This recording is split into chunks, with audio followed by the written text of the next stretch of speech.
Hello and welcome everyone to our final episode of the 5 All About That Place Pacific Edition series. Today I am thrilled to welcome two expert genealogists who have been blogging and writing about their family stories and genealogical discoveries for decades now. Both Anne Young and Julie Goucher are now in Substack as well, and come to us today to share with us presentations with special insights about the Pacific. And I'm especially excited about that because of the whole objective we were trying to hit with the Pacific edition of All About That Place. The fundamental idea was to celebrate one place studies, help people see and appreciate how interesting that can be as we look at our family history, family stories, and deep genealogical studies, but to look at them in the context of individual places and how those have affected our family stories.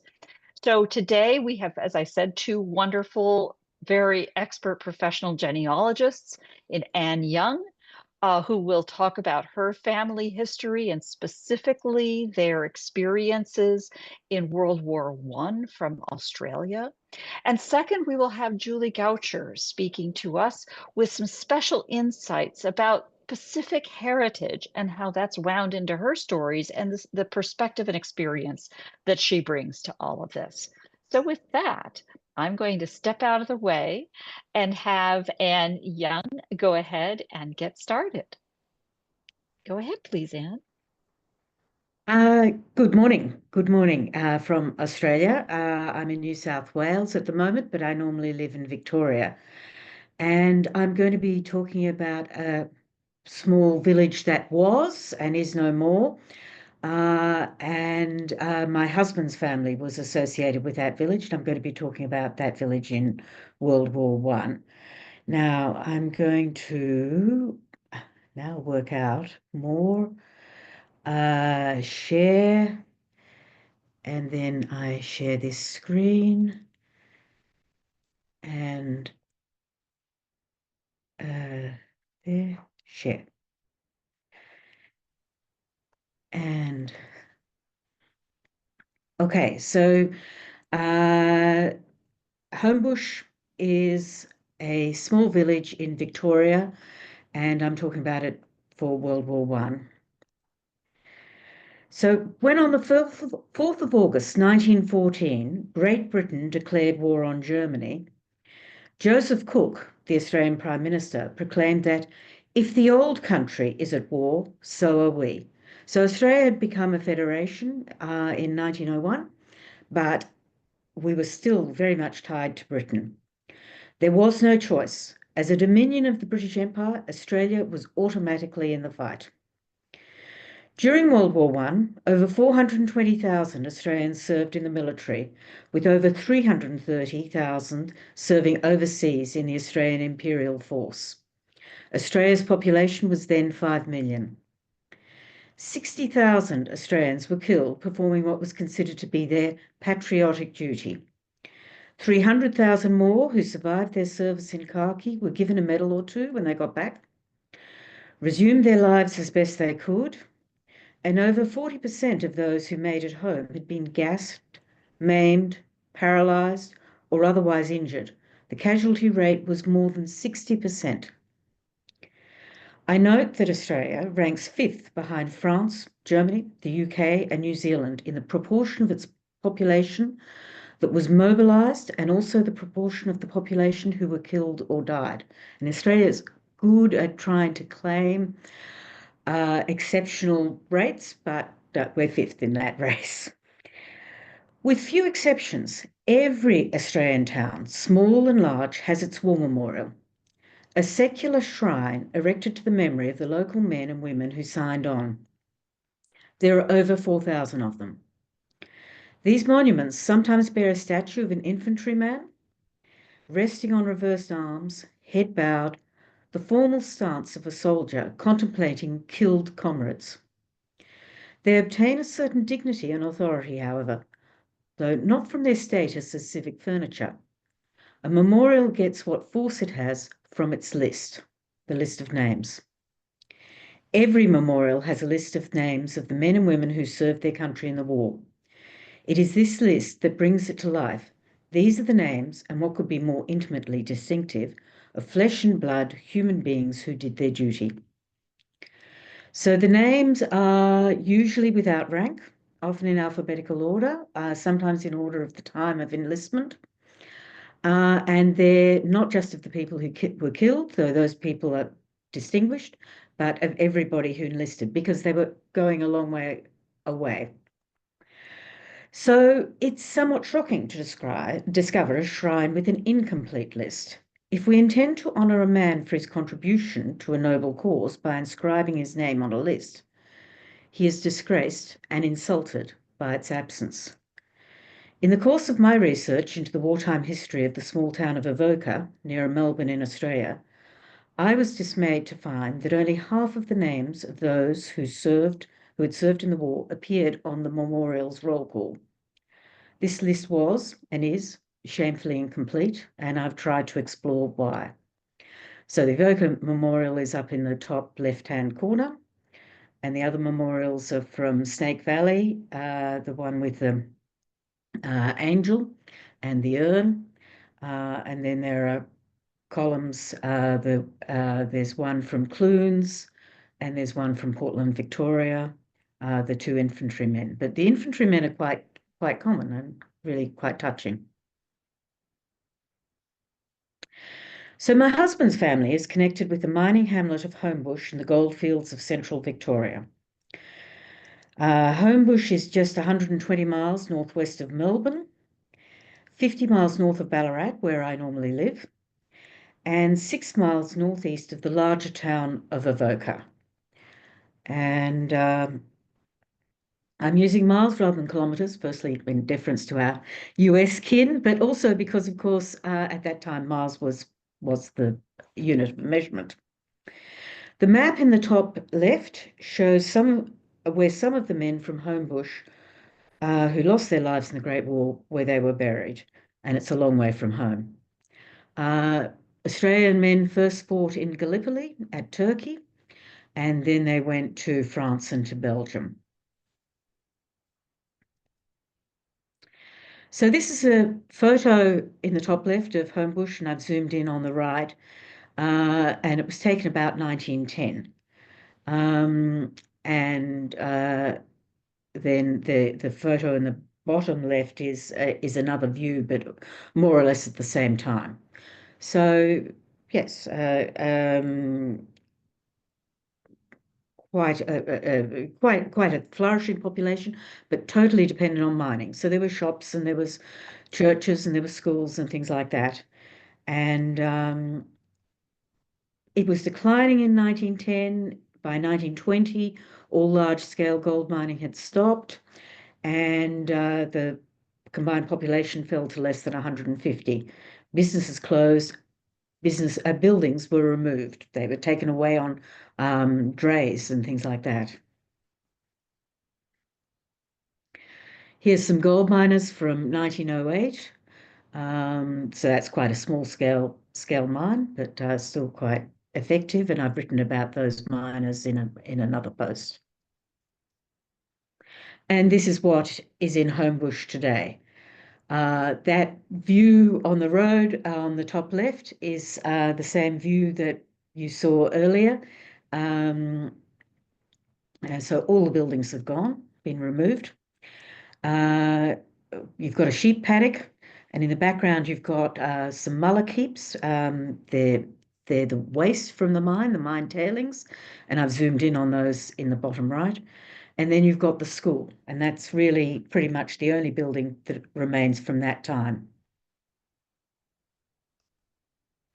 And this is a picture of the school in about sometime between 1910 and 1920, probably closer to 1910. And in the back row are Laura Squires, the taller of the women, who was the sewing mistress, the head teacher, Mr. Wilkins, George Wilkins, and next to him is his wife, Charlotte. And Charlotte was my husband's great-great aunt. So George Wilkins took up the post of teacher at Lower Homebush in 1907, and the Wilkins family lived at the school. As the head teacher of Homebush, he played an active role in the community. He was on the local cricket team. He played the cornet in the local band. He was frequently called on to take the role of MC at local gatherings. He was lieutenant in charge of the local cadets. And during the war, George Wilkins took on a leading role organising the Soldiers' Comforts Fund of Homebush.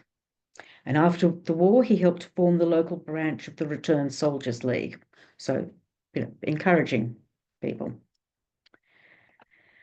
And then on the left, we have my husband's great-grandfather, John Young. And he's pictured here in 1899 with his two children, Jack and Cecil. Cecil is the baby on the knee. And his two stepchildren, Bob and Mary Whiteman. And his wife, Sarah Jane Way, or Sarah Jane Young, née Way, died when Cecil was born. So he was left a widower. And he was a miner. John Young was a miner. And his sisters cared for the children, in particular, of course, the two young children. And one of the sisters is pictured on the far right. Her name's Charlotte, and you saw her in the earlier photo. So this is Charlotte Wilkins, née Young. Her husband, George Wilkins, the school teacher, and their two children, Mary and George. And here's Cecil when he's 17 and a half. And he enlisted in the Australian Imperial Force in December 1915. He put up his age by a year, and his father still had to consent and would have known that he was underage, but chose to accept it. So he was appointed to the 24th Battalion, 13th Reinforcements, embarked from Australia in July 1916, went to England, then went to France. They did training in England. Then he went to France later that year and was taken on strength 21 December 1916. He was wounded in action on the 20th of September 1917 in the Battle of Menin Road with gunshot wounds to his right ear and right thigh. And this photograph on the right is by a really well-known Australian photographer called Frank Hurley, who did marvellous pictures. It's just so evocative of the First World War. He also did pictures of an Antarctic exhibition. So a terrific photographer. But anyway, this was of the wounded from the Battle of Menin Road, and that's the sort of conditions that Cecil would have experienced. Just appalling. Cecil was transferred to an ambulance train and 3 weeks later to a hospital in England. In April 1918, he was returned to Australia, disembarking in early June, and he was discharged from the Australian Imperial Force, the AIF, as medically unfit in July. By August 1918, he was back in Homebush, living with his aunt and uncle. Cecil's brother Jack, the other small child in the picture, he also served in World War I, and he was 20 years old. He trained as a signaller, went to France. He was gassed. He died of pneumonia in England 2 days before the armistice, and he's buried in Brookwood Cemetery near London. Cecil married Elizabeth Cross of Homebush, and two of Elizabeth's brothers, so again, my husband's great uncles, George Murray Cross, born in 1890, and Frederick Beswick Cross, born 1893, both served. So George enlisted in 1915. He was a 25-year-old unmarried labourer, and he was then working in the Mallee region. So the mining had already started to cease, and people had moved to other areas of Victoria. Mallee is in northwest Victoria, became an irrigation area. So he was a labourer there. He served with the 5th Pioneer Battalion, went to France in 1916, wounded in action, lost the use of his left eye, came back to Australia. Fred joined at Maryborough, not far from Homebush and Avoca. shortly after the news of Gallipoli, which was the first major engagement with Australian soldiers. He was then aged 21, and he served with the 22nd Battalion, went to Egypt, went to France, wounded in action in 1917 at Valencourt and Picardy, the Somme area. He also lost the use of an eye, and he was discharged from the AIF in November 1919 as medically unfit. So, lots of people suffered.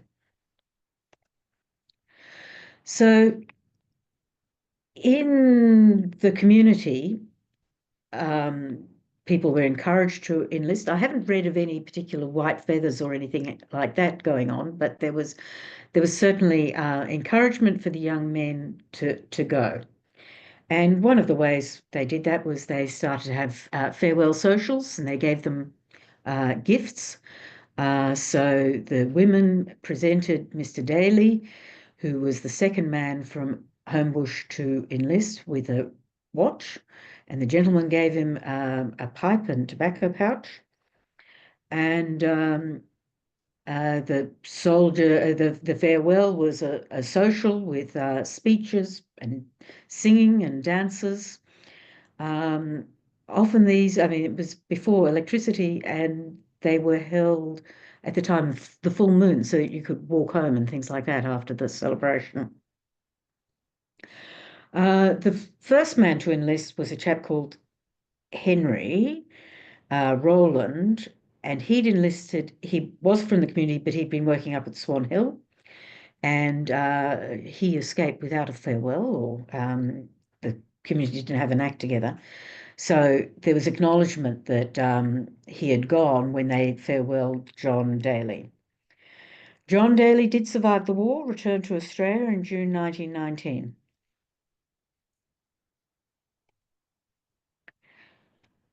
And when people returned, like George Cross, there were welcomes home, similar sort of format with speeches and things like that.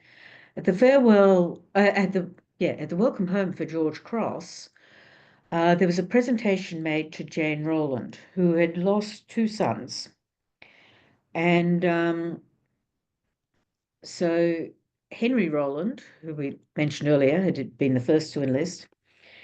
He'd been killed in action at Gallipoli in Turkey, not long after the Anzac landings. It took a year for him to be confirmed that he was dead. So the family were left in limbo. They didn't know. He was reported as missing. But his brother Wes enlisted in August 1915, and he was killed in action at Fromelles on 21 July 1916. And Fromelles is notable. One of Cecil's half-brothers also died at Fromelles. It was the first major battle fought by the Australian troops on the Western Front. The Australian War Memorial describes it as the worst 24 hours in Australia's entire history. In one day, Australian troops had lost 5,500 killed, wounded, missing, or taken prisoner. And it took over a year before the death of Wes was confirmed in August 1917. So at the time of this welcome home to George Cross, Mrs. Rowland now knew that two of her sons were dead. So the community presented Mrs. Rowland with a brooch, but George Wilkins gave a speech where he suggested that she should not be too cast down, to remember that her boys tried to save the empire, tried to save Australia, and the fair women of Australia also. So I don't know that in 100 years later that seems a bit off, but that was the sentiment at the time. So honour boards were being created during the war, and they listed the men who'd gone, often without rank, and then they'd indicate who had fallen with an asterisk or a cross or something like that, and they could be for a school, created for a school or a church or the community. For the Fire Brigade had one. There's an organisation called the Australian Natives Association, which was for people who'd been born in Australia, so not Indigenous people, but to recognise those who'd been born. That was a sort of mutual health association as much as anything else. Many of these honour boards are no longer hanging in their original place because the schools have closed down or the churches are no longer. And a lot of them have been gathered into the local RSL halls, which is the Returns Services League, the Veterans Association. So that's where these three are from. But at the time, Homebush had a public hall, and this is a picture of the hall. And it had been built in 1912 and venue for meetings, social events, and dances. And there was a committee in charge of the public hall, and they were at odds with the soldiers' Homebush Comforts, the Comforts Fund for soldiers run by the Homebush people. In May 1918, an honour roll was unveiled at the public hall. The honour roll was a gift presented by Mr. William Miller on behalf of the Public Hall Committee, of which he is president. And it was described as a very handsome piece of work. So I don't know what it looks like, but it was a good thing. 12 men were listed on the roll, but as the chairman rose to commence his address, several papers were handed to him, which turned out to be letters from 7 of the residents and others, stating that if their sons' names appeared on the honour roll, they demanded that it should not be unveiled. So in the newspaper report, it said, though very much against the will of himself and other members of the Hall Committee, who were sorry to see unhonoured these lads who had gone to fight for them, and whom the same committee had taken great interest in and given each boy a farewell social and raised money, much of which would have otherwise gone towards the payment of the debt on the hall, to give each soldier a presentation of a wristlet watch or other gift before they sailed. So he hadn't received letters from 2 women, Madame Cross, who's Greg's great-great-grandmother, and Madame Templeton. And so their names were actually on this honour roll that was about to be unveiled. And there was a to-do. They wanted the names pasted over with paper. There were negotiations, and eventually the roll was allowed to be unveiled. Also, the names of 8 soldiers had been omitted from the roll. In 1919, that honour roll was reported as stolen. I haven't read of its recovery, and I've never seen it, so I don't know what happened. Altogether, a really suspicious kerfuffle. A clue to some of the kerfuffle is that the box placed at the door for the voluntary contributions at the time of the unveiling was in aid of the Avoca Red Cross, not the local Homebush Soldiers Comforts Fund. So community divisions were there. The next month, there was another honour roll unveiled, and that's it pictured on the left. And it was compiled by Mrs. Wilkins, Charlotte, and Laura Squires, the sewing mistress, and it was naming 20 men from Homebush who had enlisted, and it was to hang at the state school. All the men who'd been named on the previous honour roll were on this one, except for a chap called Leopold Squires, because he hadn't sailed for the front. So there's a real distinction between men who left Australia to fight and men who enlisted, been rejected medically or served at home. In 1993, this honour roll was reproduced on a bronze plaque, placed on a stone at the school.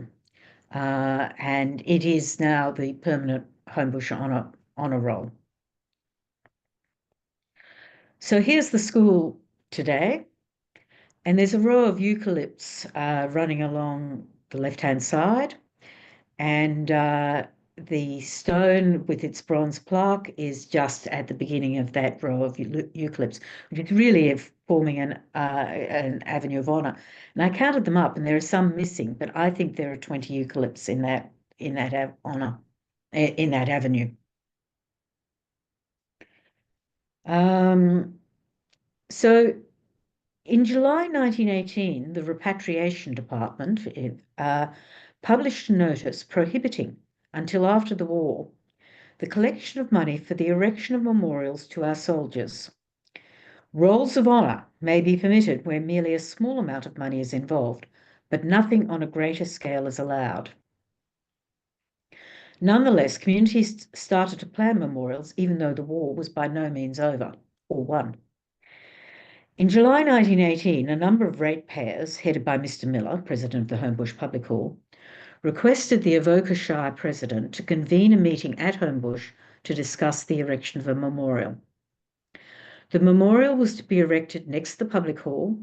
It was to be imperishable, so as to live after we are dead and gone, and thus show those who are coming after us that we were in some way appreciative of the noble work done for us by our heroes. Mr. Miller wanted to see a marble obelisk or broken column surmounted by a wreath. He hoped that once or twice a year the clergymen of every denomination in Australia be asked to celebrate a solemn in memoriam service here in the open air. And it's interesting, I mean, that has come to pass. We celebrate Anzac Day, the landings of the Gallipoli on 25th of April, and we celebrate Armistice Day on the 11th of November. So, yes, his wish was in that sense honoured. However, right now, in July 1918, wasn't the time. And George Wilkins, president of the Homebush Soldiers' Comforts Fund, replied that Mr. Miller's sentiments were appreciated by all. However, there was an issue of what form the memorial should take and when it should be erected, now or when the war was over. Moreover, an obelisk would cost a lot of money, which might be better spent assisting to get recruits to help to bring the war to a victorious conclusion.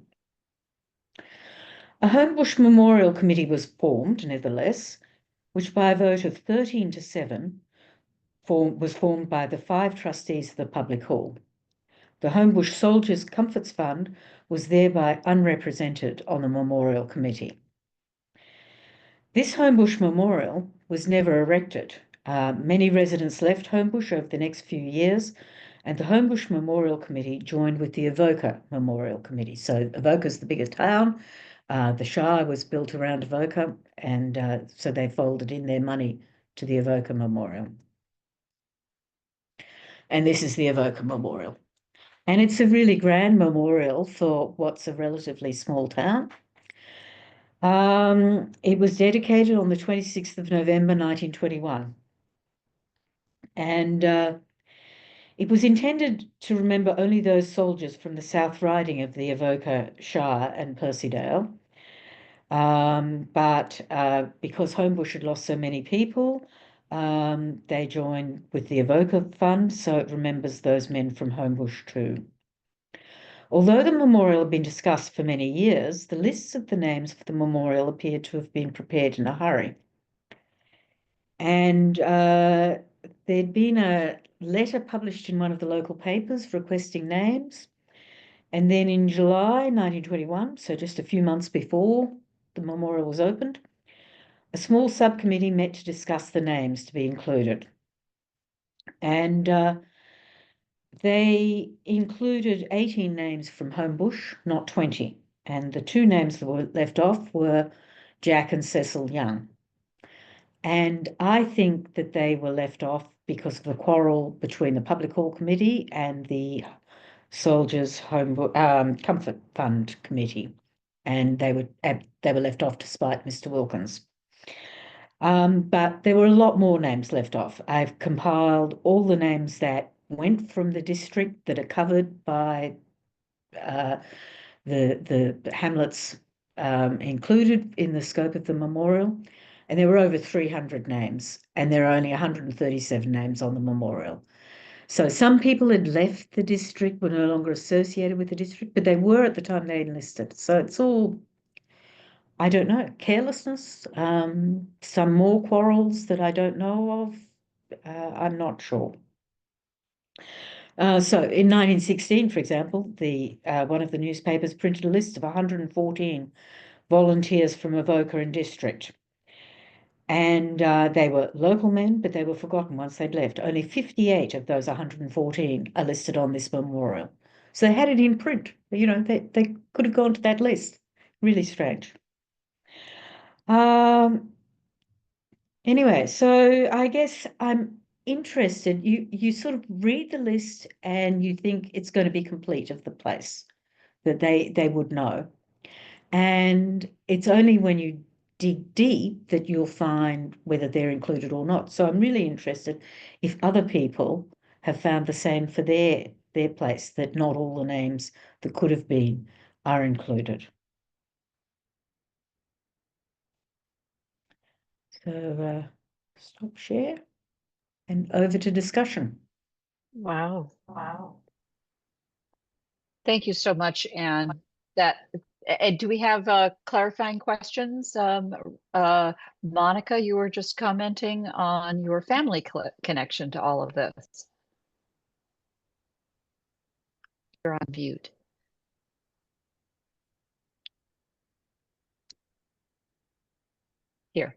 There, I can do it for you. That's okay. I think I am unmuted now, am I? Yes. Okay. I was just thanking Anne because I'm just doing a research project, writing a book on my 5 great uncles who were World War I soldiers, and both of them came from Homebush. One was William Wilson, who enrolled under the name Harry. He won a memorial medal, and his brother Jack Wilson from Homebush also fought, but Williams appears to be on the memorial roll, but not Jack. So I don't know what the logic was there. No, that's right. No, I've not seen any references particularly to Jack, so perhaps he was no longer with the district at that time.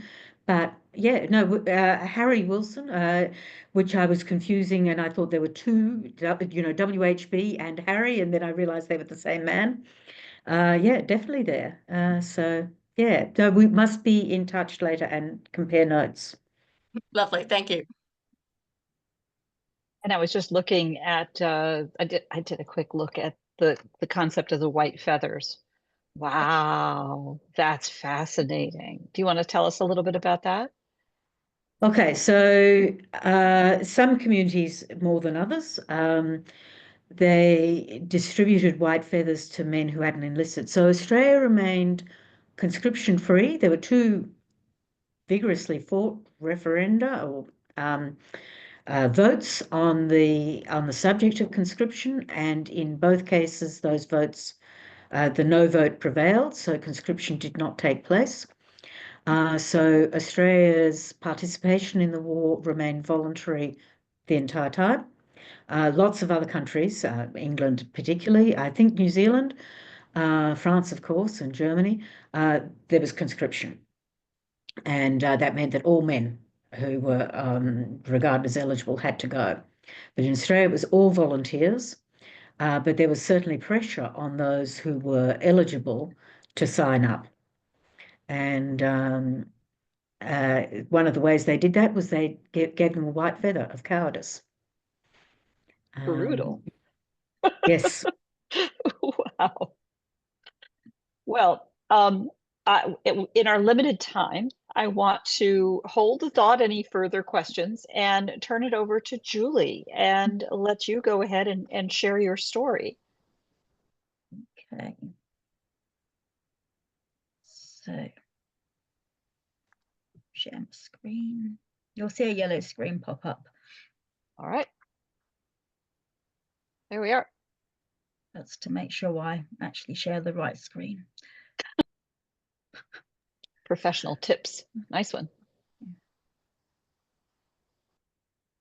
Okay, so can you see that okay now? Okay. Go ahead, please. Let me just drag that across to there. Okay, so hello everyone and welcome to this very short talk on embracing heritage in Pacific nations. So by way of an introduction, my interest started when I was about 10, and I was on a school trip from Surrey in England to London. We visited the Empire and Commonwealth Museum, and outside there were these huge flagpoles with these huge flags that represented all of the countries that formed part of the Commonwealth. Inside, I was fascinated, and I vowed that one day I would visit some of those places that appeared in the museum. Fast forward more than a decade, and I was now qualified in my then day job profession. I was off to Australia for a year to live, and rather than a direct flight, I made the decision that I would have an extended trip where I would stop off en route. So rather than a direct flight, I took the option to go through Toronto, Honolulu, and Fiji before touching down in Sydney. On my way back home, I later stopped in Singapore and on a Malaysian island. But over the course of that extended trip, I journaled and documented my experiences, but my fascination with the countries that remained on those flagpoles remained for me for more than 45 years.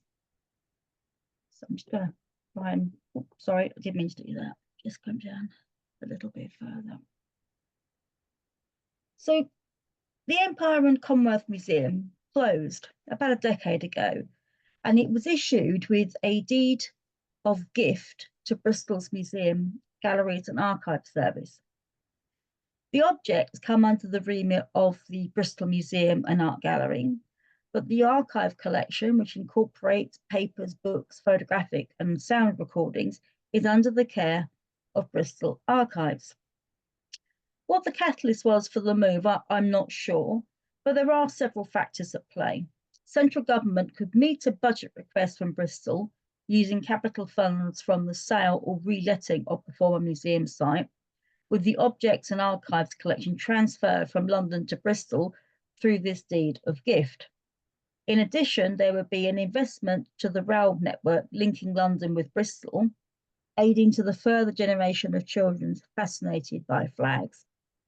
The new museum, though, doesn't repeat that experience that I found when I was that 10-year-old little girl, but hopefully other children don't know what they're missing.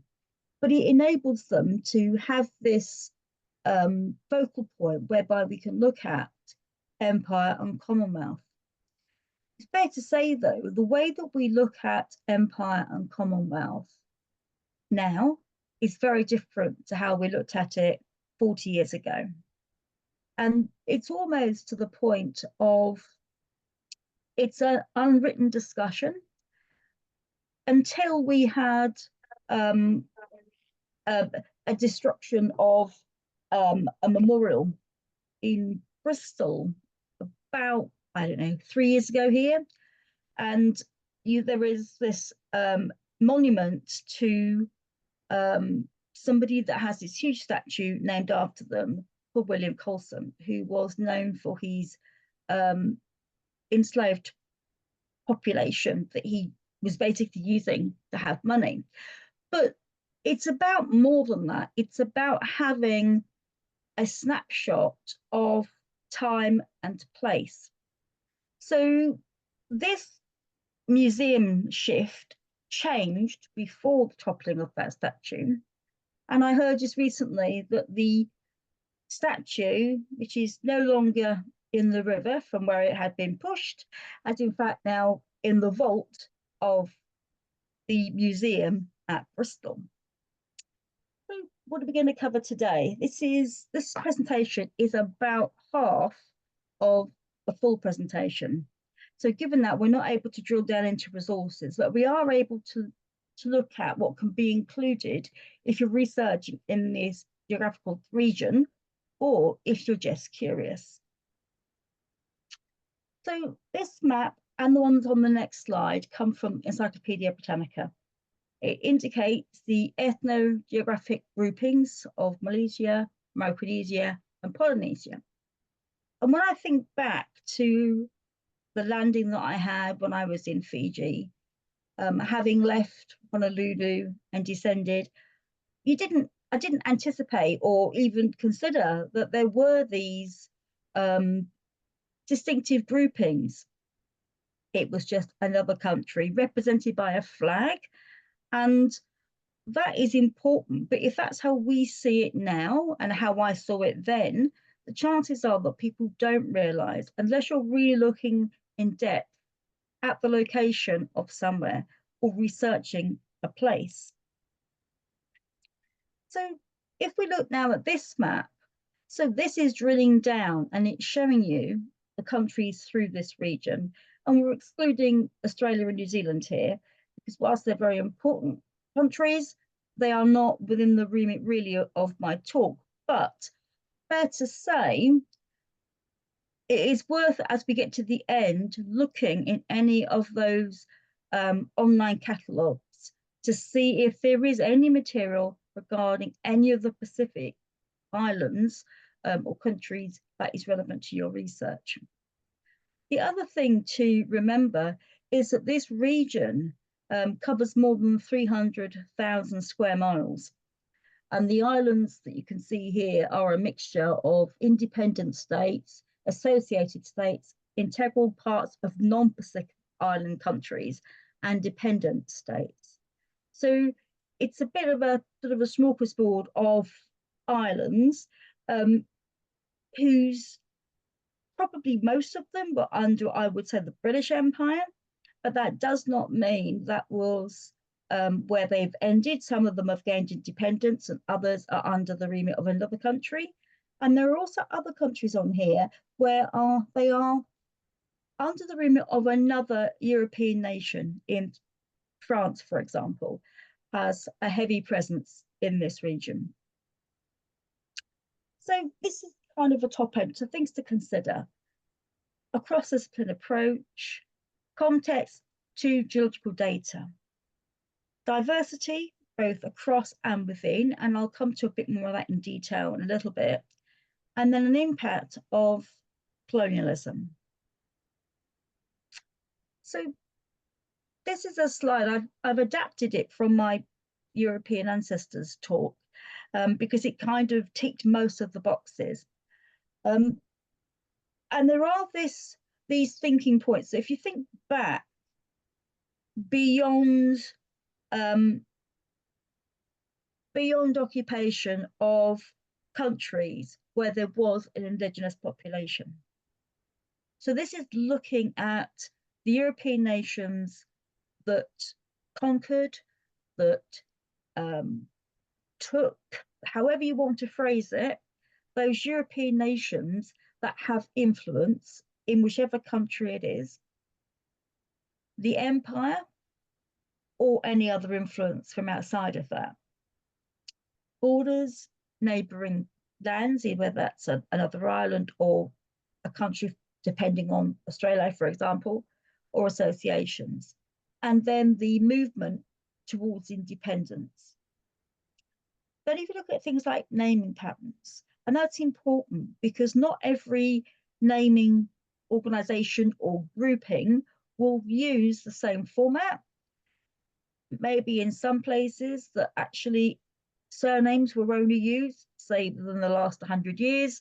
Therefore, if you're researching back before then, you may be looking at just a one name, a given name being used, and then perhaps a tack on of an occupation whereby it might just distinguish two people from each other based upon whatever occupation they were doing. And then how the population coped with foundlings and illegitimacy, whether that was from the indigenous population or whether that was from people arriving and settling there, or a more modern population. You also use DNA. DNA has revolutionized in many ways the way that we can trace our own family history and bringing in genetics to that. So that's worthy of looking at if you are researching a family or your own ancestry from this region. But also you've got the linking in of history and culture and how that might be impacted by religion. And again, I'll come to that a little bit more. And then to look at things like languages, alphabet, dialects. because some of those languages, alphabets and dialects will perhaps have been, will have changed over time, especially in terms of dialects. So cross-discipline.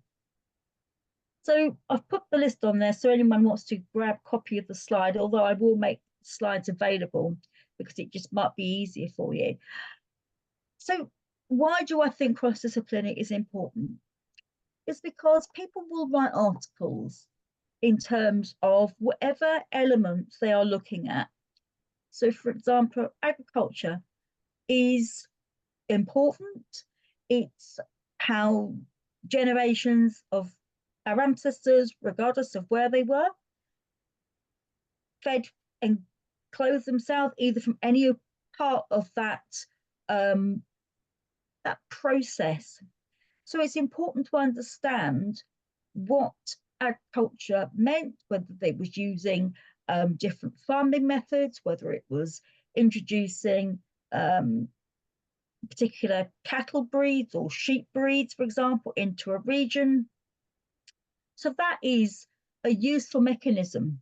So if you're able to explore the other elements, it adds more substance to the research that you're looking at. It is giving you a really good foundation because all of those elements have the ability to not only add the detail, but even if you're looking at an article that's being produced into, I'm just trying to think of one quickly, one of the linguistic, for example, organizations, you look back at the bibliography and the references, that will give you information that you can use to move forward through, to add more information to build up the context of your research. Indigenous, we're going to come to in a future slide, but it's important to say that all these different disciplines really don't actually have, in a general scope of things from a family history perspective, but actually they can add so much more detail because you're looking for a particular instance of an event. You were able to, whatever event it is you're looking at, almost the slicing and dicing of the information.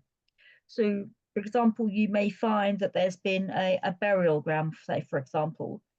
Well, you can look at that from an archaeological perspective, or you could look at it from an indigenous perspective, a religious perspective. When the graves were first dug out, how far down they are, all those extra bits that add in to the detail that you could be looking at. It's an important way of providing another opportunity to fresh out those bones. Now, context is the framing of genealogical data within the elements that impacts those individuals. So, for example, if someone is defined as a farmer, what does that mean? Where was the land? Were they farming alone for themselves? Were they agricultural workers for another land occupant or a farmer? Or perhaps as part of a community? What was the soil like? What crops were grown? What animals graze? And so forth. And the way to find those bits of information may be through a geology journal, it may be through an agricultural journal, and there is a British Agricultural Society. And I just did a really good quick look through a few of the material that was available on that website, for example, and was able to find some things that related to Ireland and the Pacific. Because people write whatever interests them into a journal that is published. So if you're interested in Fiji and you're able to share what you know in a journal, the journal may be published in another country completely, but it gives you some extra information that enables you to flesh out your people in their place and their time. Now, this is diversity across the Pacific. So across the region, each country is diverse. And that diversity is dependent on migration, role of empire, war, and a variety of other elements. But if we look at Fiji for an example, there is a significant local population, as you would expect, but there is also a significant population from India. These are people who were migrants that came from across India, whilst India was still under British rule and before Pakistan and Bangladesh even existed. So this is about understanding that all of the countries in that region are equal to each other. They are all countries, but they are not all the same. Therefore, it helps to build up a timeline of the country that you're looking at, you're researching in. And when you be able to see this uptick of where you've got people coming in, so for migrants, for example, and where they're coming from. And if you're able to determine when Pakistan and Bangladesh formed and when England stopped controlling India and India becoming independent, you're able to narrow down your time frame as to see when it was available and what enabled people to migrate and what were they doing in that time period. So there are ways and means of looking at what is available across various countries and across regions, even if that means typing in the name of a country in the Pacific into Google and selecting images and just scrolling through, or going through to Flickr and looking at photographs that people have placed online that might show you what a place looks like today versus how it looked like 30 years ago, 50 years ago, 100 years ago. Again, you're able to frame the same image in much the same way as Anne was doing with hers, where you're able to see how it looked in 1915, but again, how it looks now. And you're able to see the changes. And that is important because it enables you to have, effectively, you're able to put a time frame around a particular event, and therefore you're able to spot where things happened or there were changes made. So, but within all of those countries, within the region, there is these different cultures, different languages, different religions, individual histories, and indigenous groups. So if we look at religions, as we conquer, if you like, countries through the Pacific, we are looking at how the indigenous population live. We're looking at what they believe, what their belief system was. Did they believe in a God that was not the same as God through the Bible, for example? Therefore, we look at it from their perspective. So then do we suddenly see this uptick in missionaries going to that country? Is there material in religious archives, for example? Is there material that's in other archives which are biographies or autobiographies or travel notes or whatever you want to call it, that was being created by somebody who went to one of these countries as they are trying to establish a presence for their particular religion, and how that religion perhaps was being sold to the local population. So there are those things that need to be considered. How do they converse? You know, if you're thinking about, we have an expectation that we go to a country and somebody can speak English, but what were they doing 200 years ago? How did that communication take place? who was able to pick up the language, who was able, how were they living? Was there a chief within a particular location? And there are all these different elements that enable you to pick up the elements of being a diverse group of countries within a diverse region and diverse peoples within those communities and within those countries. And the last thing I want to touch on is the indigenous groups. The indigenous groups that were there, they would not have been just one group of people. There would have been lots of different groups. And I wish I could remember how many different indigenous groups there are in Australia. And I can't, but I think it's really easy for us to think that that family was an Aboriginal family. And they're just Aboriginals. Actually, no, there are lots of different Aboriginal groupings and tribes. So you need to be able to try and drill down to see which tribe is within each area, within each place. And then were those indigenous groups friendly with the groups on that whose land butted up to their land, for example? Were there wars? Was there particular instances whereby tribes were having some kind of standoff? What were those standoffs available? What were they doing? And some of those things are not going to be written down. Some of those things will be through oral history and that will have been passed down.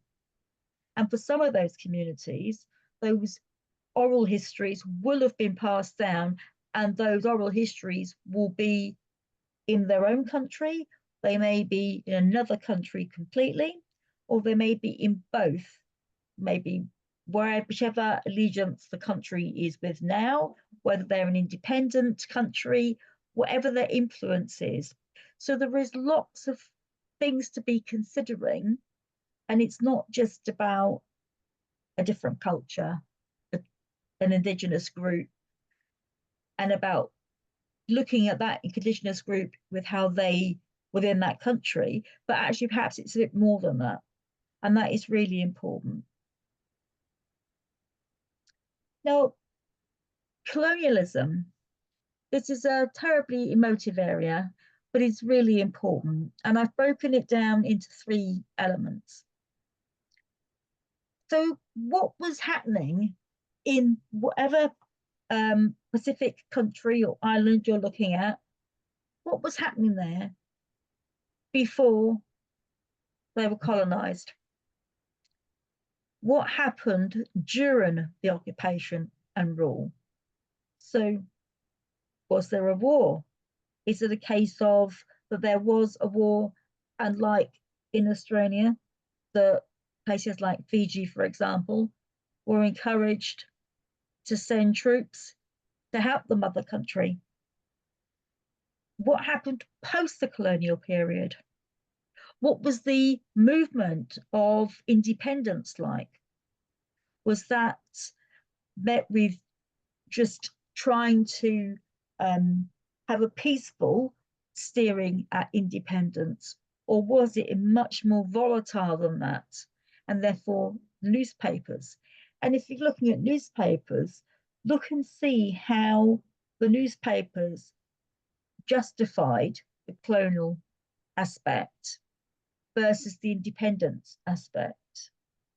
So those things are important, and that just puts a big frame around a time period in which a country is in existence and what happened before, during, and after. And sometimes it helps to have a set of, just go to Wikipedia and just put the name of the island in that you're interested in and get those key dates from there, and then look to see how other people were making a presence there. Were there Was there a local priest? Were they was there another country that was responsible for an island? Papua New Guinea, for example, had a British impact on part of it, but also I think the other half was German. So it's really important just to get a sense of there is going to be influence from perhaps two countries who then have all comes together into one country and then has a different focus. And I think with this period, because it's an emotive area, it's also around the things that we took, and this is beyond land.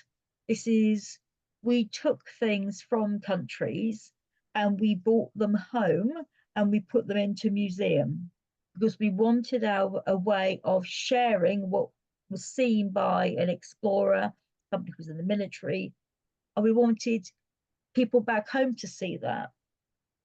And in part that's great, but also it's not great.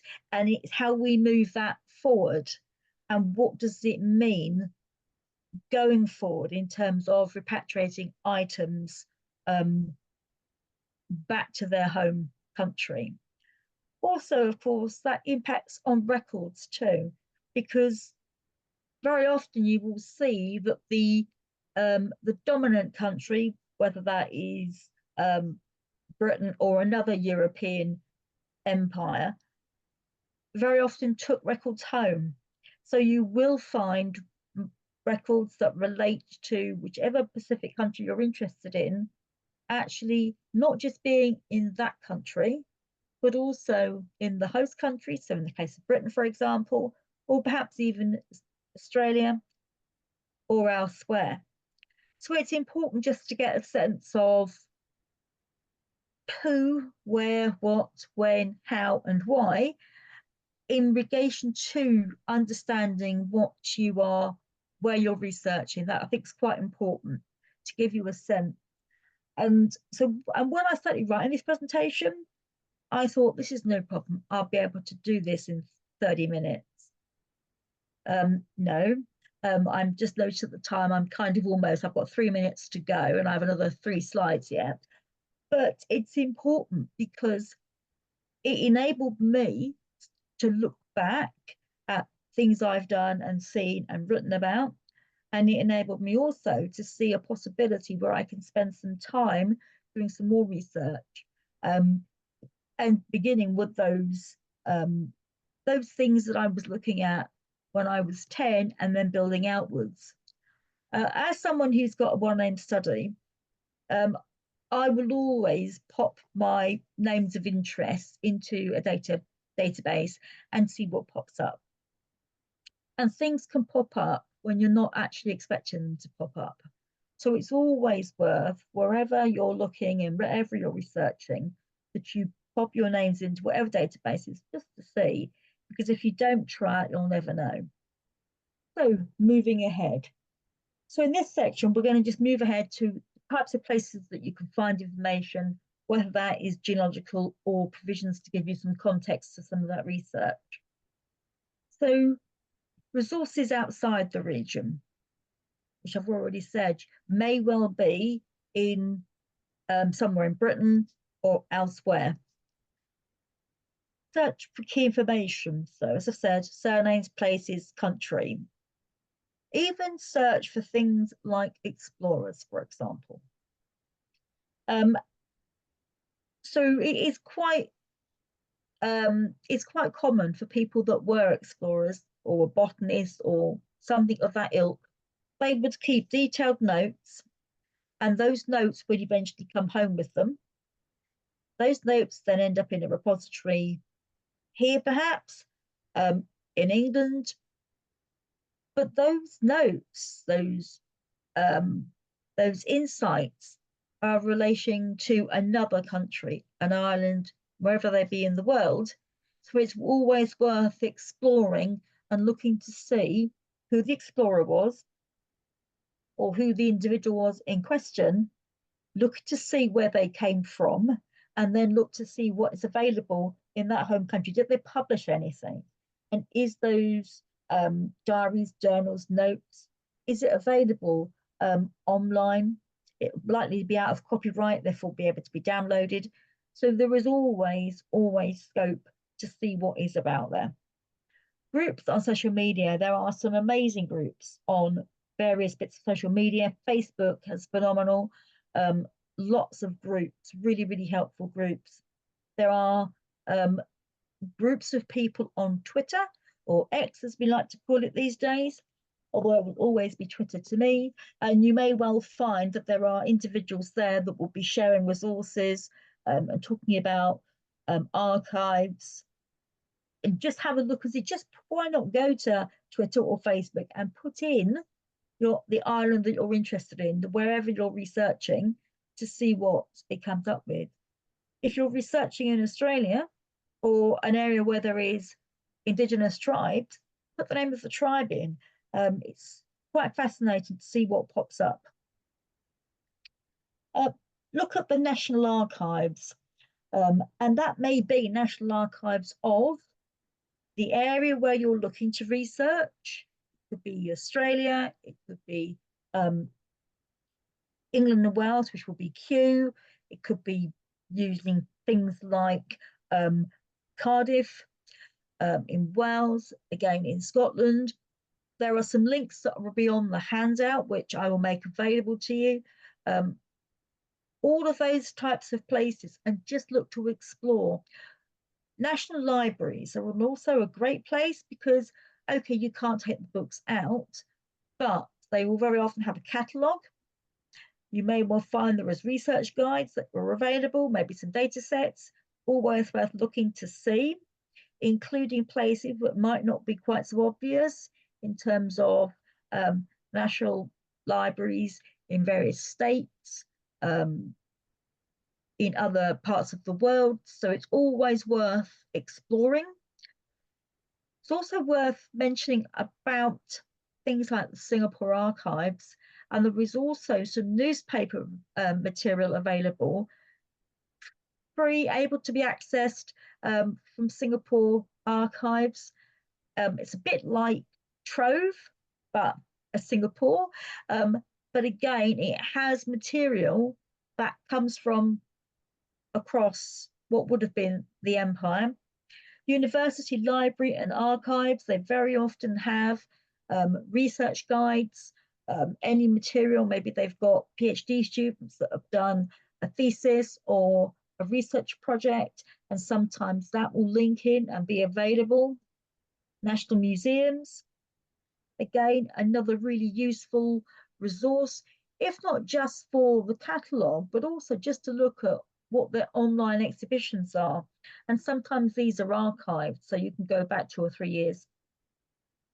So societies, now for places like Fiji, for example, there is no genealogical society that I'm aware of, but you may find that there is material in the catalogue of the Society of Genealogists in the UK or the Society of Australian Genealogists. Again, the same for New Zealand and so forth. There's also quite a lot of provisions in the United States. So I think it's always worth looking to see what is available at archives and libraries, even if it's in the United States, where you may think things will not be relevant or there'll be nothing of that here. It's worth having a look to see. A Family Search have got some great provisions in terms of the wiki, their library, research, in terms of the search facilities. Have a look and see, just go and just put a research, just look at either put a name in, any name you like, put Smith in if you want, and just see what material comes up.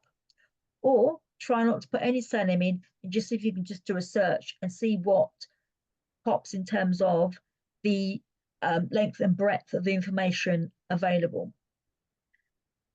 Message boards, now these seem to be a bit old hat these days, but a lot of them are still available, even if you can't post to them.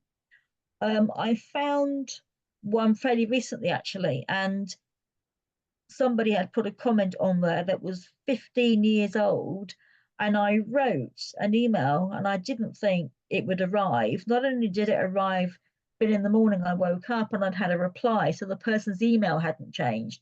So it's always worth exploring and seeing if you can make contact with people. Religious archive, in terms of things like Roman Catholics, for example, or the Anglican Church, they very often will have archives which includes perhaps material that has come back from somebody who was a missionary. Or maybe there was somebody that's a missionary who remained wherever it is after they had stopped being an active missionary, and therefore maybe they kept some records, notes and things that they've either deposited locally or maybe they've published. And then again, as I said, research guides. Oh. So we've got to the end. We've explored some of the really top end elements, and I hope that I've given you some food for thought. You're very welcome to email me, and I will make sure that the handout and a set of these slides is available. As I said, as through the course of planning this session, I actually wrote this and another two to try and to give a bit more detail and clarity, because it is such a huge subject. And I was perhaps a little bit, I was blindsided, I think, by the wonder of the topic as opposed to how much I could cram into a 20-minute session. So I hope you've enjoyed the session, and I'm happy to take any questions. Indeed. Thank you so much, Julie. That was fabulous. I don't know that we had a chance to talk about this ahead of time, but I actually grew up in Honolulu. And with my stepdad was a professor at the University of Hawaii, and the East-West Center has some wonderful resources also. I'm absolutely thrilled by that cultural perspective in looking at the layers and layers of analysis of different peoples throughout the Pacific. That was fabulous. Please, any other questions and discussion? Go ahead.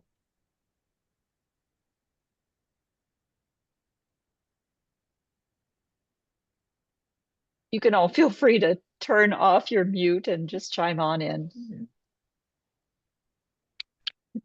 So no, thanks, Julie, for a marvelous talk. I've got relatives who were traders in the in Vanuatu, and this particular great uncle shot himself in the foot and died of tetanus, which was not a good way to go. But I found an account of his death and who was involved and who treated him in two different journals that were published and available through Google Books. So yes, randomly searching for the name, and you're surprised at what you come up with. And then also death notices in the newspaper gave me a clue as to what had happened and things like that.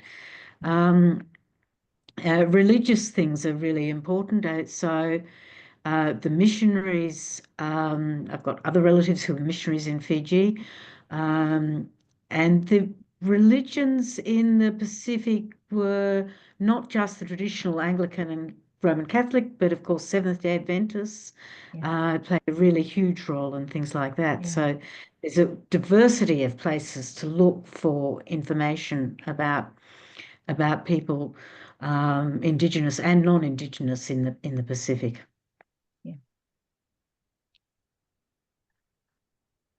I think it's really easy that we look at it from the perspective of white Fiji, from the time when, you know, we just swooped in and claimed it as our own. And I remember that I was at the hotel, and the hotel staff were just excellent. And every time I asked for something, my room key, a drink, or the menu, whatever it was, the mother country.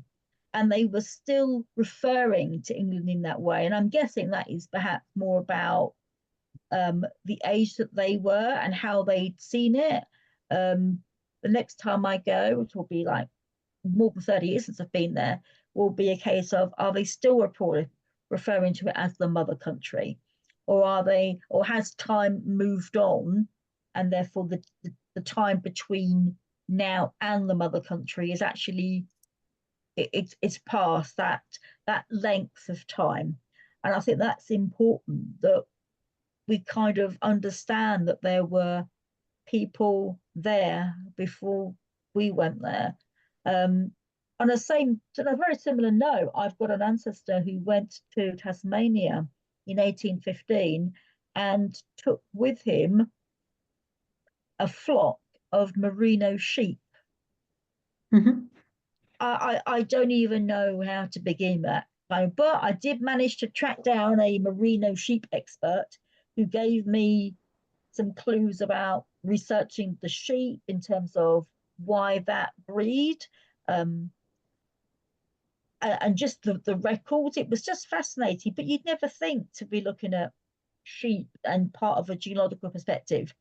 But if you take every element and break it down, you just add dimension to it.